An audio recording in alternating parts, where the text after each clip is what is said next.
Welcome to Bar Chord Basics Part 1, the fundamentals. I apologise that you're only looking at my guitar when you see the video, but that's what we're concentrating on. So let's get started.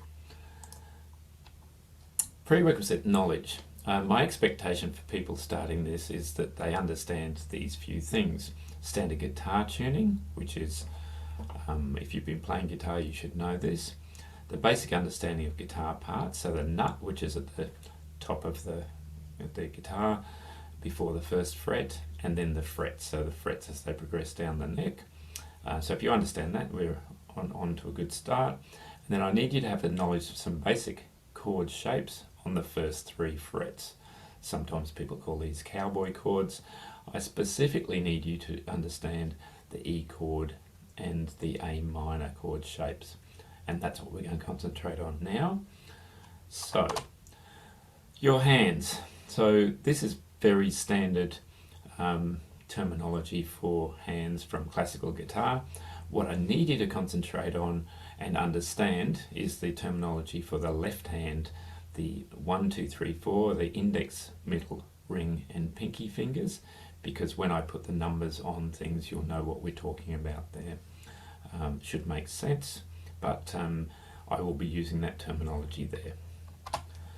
So starting off with the E chord, the very first thing that we're going to concentrate on, you'll need to try and work towards, is playing these things differently. It might be a bit of a challenge to start with, but that's what's going to happen here.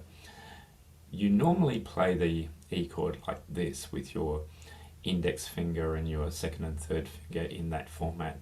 If you're familiar with playing E chords, you will do that naturally.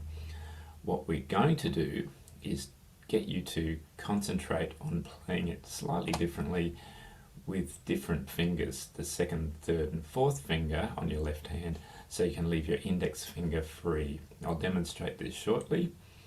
We're going to do something very similar with the A minor chord. You should be familiar with playing an A minor chord like this, and we're going to look in demonstration at playing it similarly to what we did with the E chord. Play it like this with the second, third and fourth finger. Alright, let's get straight to a quick demo of me doing this. Here's my guitar.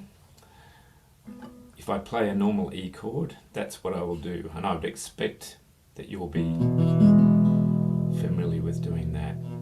And then the A minor chord down there.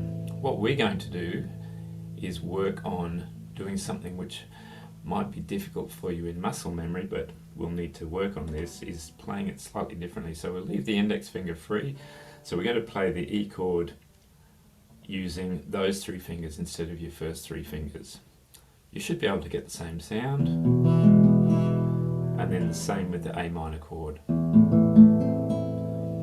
So the object of this exercise is purely to train yourself to play the E chord and the A minor chord differently without your index finger. So imagine that someone's chopped your index finger off and you're going to play those chords. What I'd like to try and do is I'd like you to try and play that E minor chord and then slide it all the way up to so that this finger here, the second finger, is on the 6th fret. That's the one past the dot up the top here.